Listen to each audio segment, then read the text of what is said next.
Mitraya Namaha. I'm Dr. Haris Teneti, oral and maxillofacial surgeon, life coach and Ved Shastra Path instructor.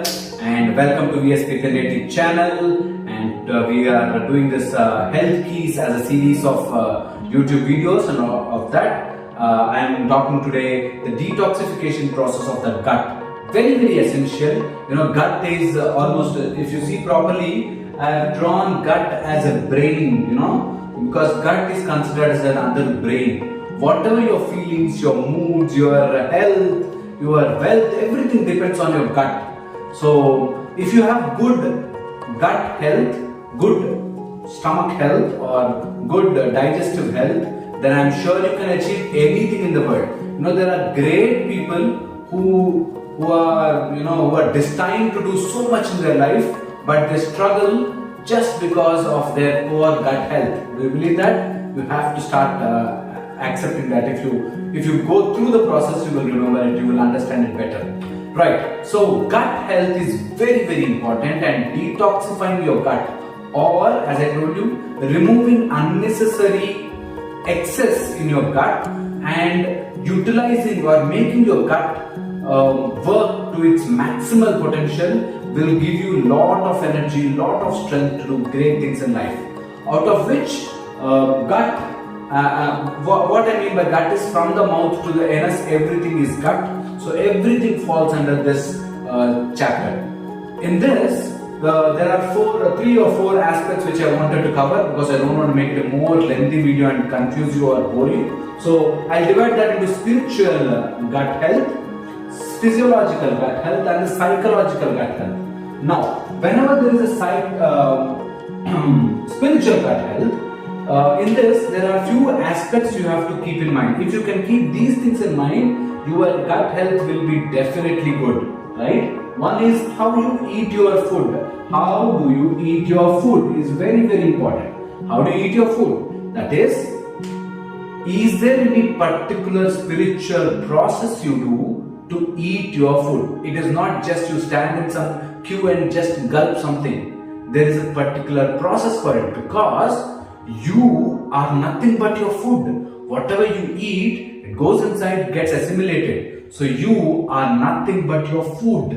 So you should be absolutely sure of how do you eat your food. How you eat your food determines your digestive health. One. The second is, how do you earn your food? How does your food come into your plate? That's most important. So how you earn your food. So suppose if you don't know, because you earn, I earn. So what? I get food into my plate and I eat. So there are three or four factors in fact. I'll make it into three factors, which if you can keep in mind, you will be able to analyze it whether your food is really good for you or not. First is Nyayarjitam. Whatever you are doing, your food should be Nyayam. It should not hurt people, it should not deceive people and come to your plate. Very important. Nyayarjitam. Next is Kastarjitam. Are you earning your food from your blood and sweat? You have to work hard to get your food, right?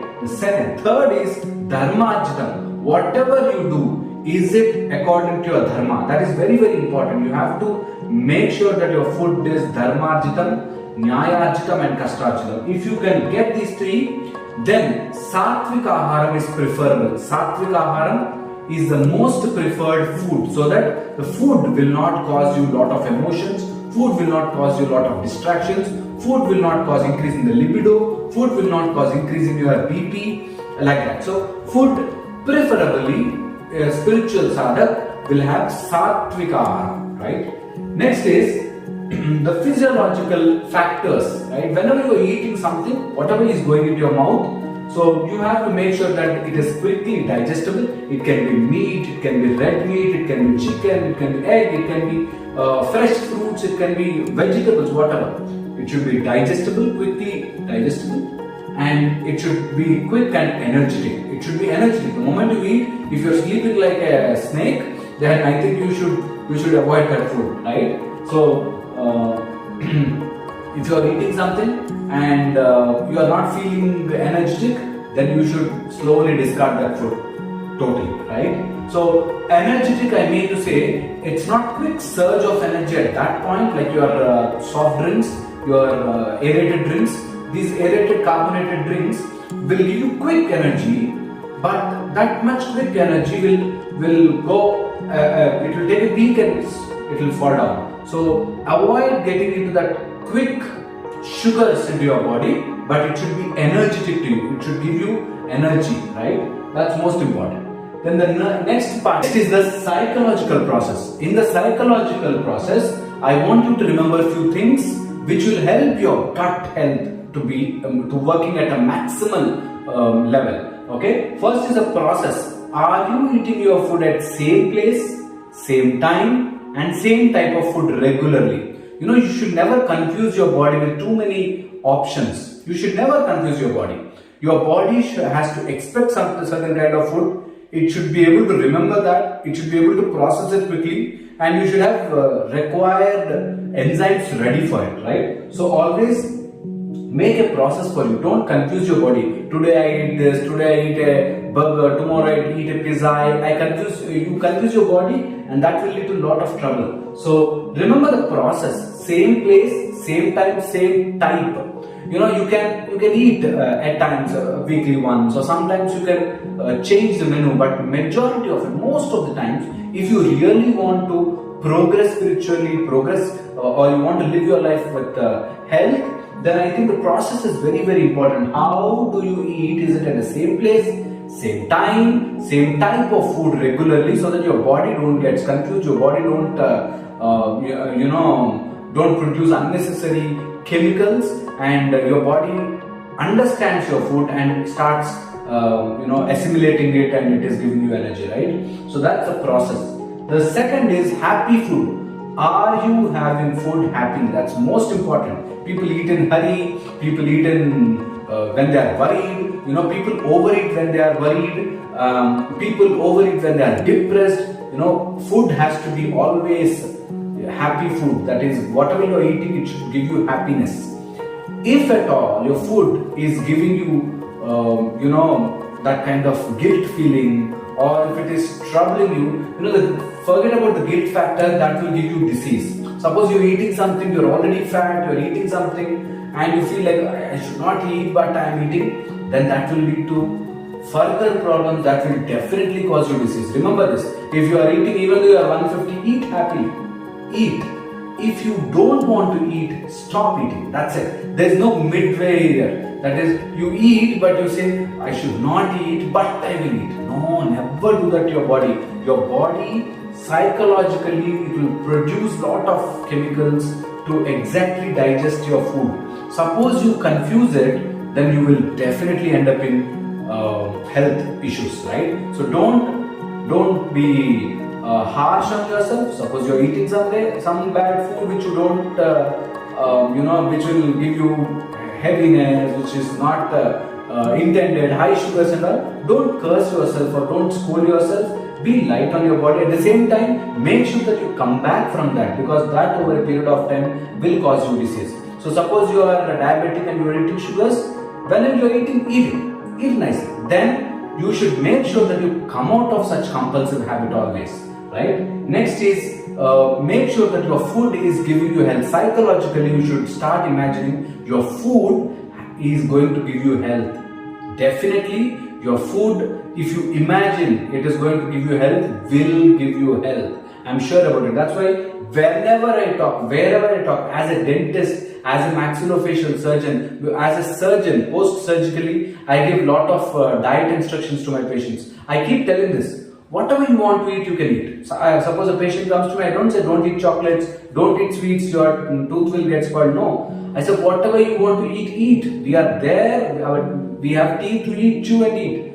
But at the same time, don't forget to understand your food and maintain it. Right? Suppose you eat chocolate, brush. Suppose you eat sweets, make sure that your sugar levels are not too raised up. Okay? Suppose you want to eat something, eat in a limited and restricted way. Understand you are eating food for your health, not for your disease, right? So don't overload yourself with lot of food. So remember that your food, psychologically, your food is giving you health. That's most important. right? Next is, there are certain aspects, there are certain features you should understand. Supposedly, if you are trying to start, you understand that there is health problem to you, you want your gut to be healthy, but you don't know where to start, and internet is flooded with so many videos and all. So if you want to start, this is your beginning, right? Understand 5 aspects for your gut health. One is movement. Your food has to move through your entire digestive system. 1, your enzymes, acids and alkalinity. That is, whenever you are eating something, suppose you put food in your mouth, there is ptyalin which gets produced, there is amylase which gets produced, there are certain enzymes which get produced and starts breaking down your food into absorbable content. So the more you are stacking up things, that is, if your movement is not proper, then your enzymes will come and slowly go away, and your food is not reaching on time, your enzymes are not acting properly, that leads to disease. So movement, then production of enzymes, acids and alkaline conditions, then absorption. There are people who say, oh, I've got vitamin B12 deficiency, okay, I'll take a tablet. There is a vitamin D deficiency, I'll take a tablet. There is oh, I have to start now dieting, and they start eating greens, they start eating cornflakes, something like that. And they forget that it is not just what you eat, it is how your digestive system absorbs it into the blood, right? That's very, very important. So absorption, make sure that your digestive system is absorbing things properly. Next is elimination. The more you eat, you should also make sure that it should get eliminated properly. Your eating should be matching with the elimination. Very, very important. Next is the residues. Whatever you are eating, there is some part which always gets collected, and you should make sure that it doesn't cross that minimal concentration, and it gets accumulated too much, and that leads to trouble. And there's so many ways your body will tell you. Your body has got a fantastic mechanism to tell you that there are certain substrates which, if get collected for a long time, can cause disease. It will tell you. It will tell you in the form of gas. It will tell you in the form of burpings. It will tell you in the form of bloating. It will tell you in the form of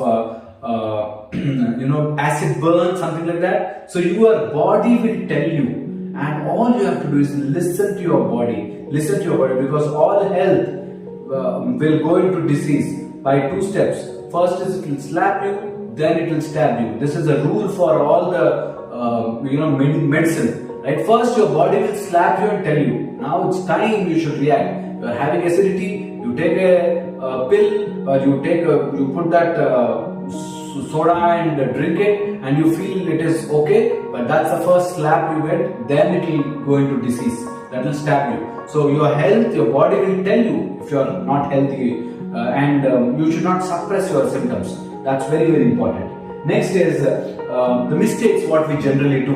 What are the mistakes we do in gut detoxification? First is time. People who have GI tract or digestive system problem is they don't eat on time. And the problem is, for 10-12 years, because of office work, because of stress, they don't eat on time, or they don't eat properly, they just gulp their food, and they think they are managing it well.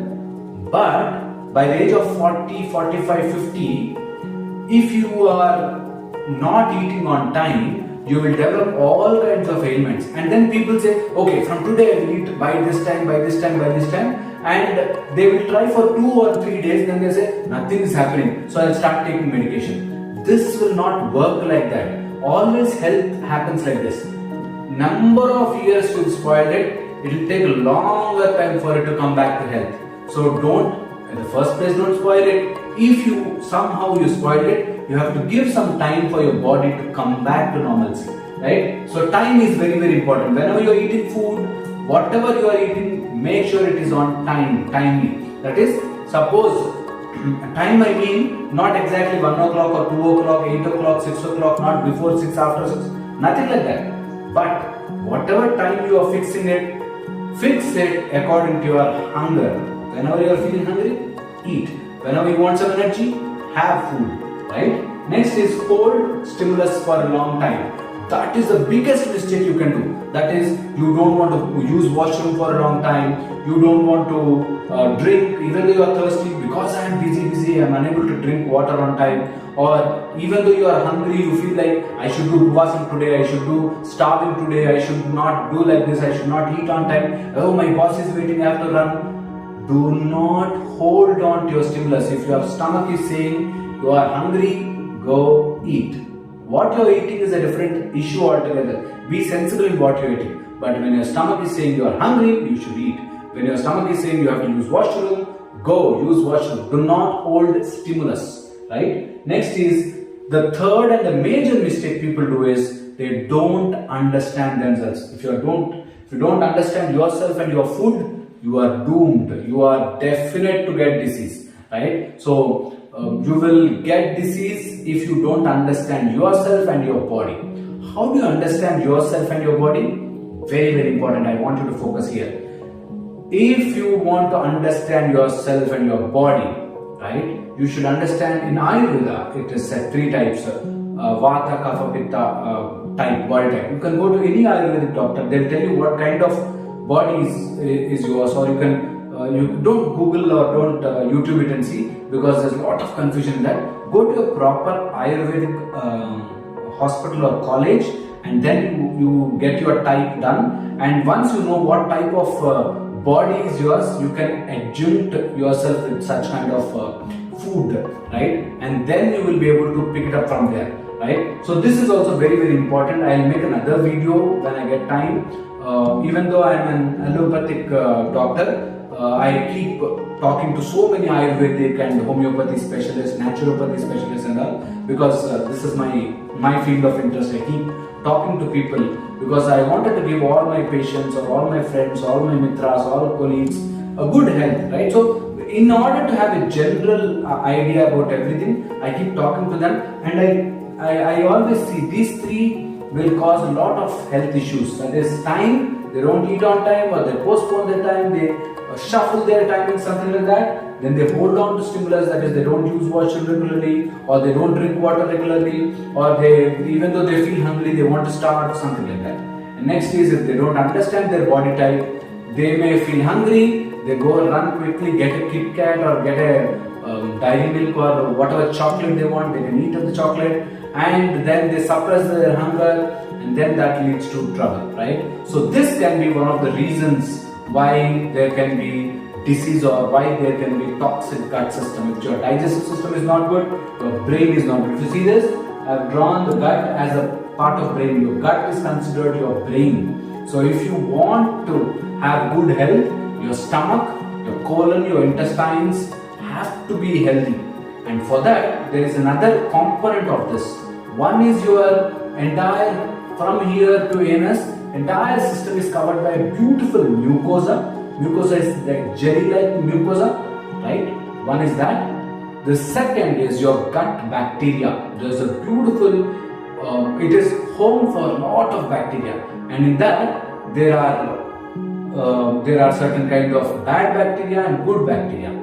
We want good bacteria to grow and become healthy, and the point is, good bacteria know how to dominate bad bacteria. All we have to do is help them. If you put lot of sodas, lot of aerated drinks, lot of sugars into your stomach, then your good bacteria will die, bad bacteria will grow, and that will lead to all kinds of diseases. Your methane gas gets produced, your nitrogenous waste gets produced, and that will lead to, you don't believe me? Your gut is directly related to your joints, right? Your gut is related to everything. So if you can maintain, if you can keep that thing in mind, maintain your mucosa properly, maintain your bacteria properly, you are almost good to go with your health, right? Hope this video will give you some insight. I'll make further videos, and if you did not subscribe it, please do subscribe and share it with your friends. I'm going to talk about much more better ways to live your life healthy and happy. So this is to quickly summarize the spiritual, physiological and psychological. I'll put this slide at the end. You can copy it and just look at it. You will get some ideas how to lead your life in the form of gut health, right? I'll see you in the next video. Until then, Mitraya Namaha.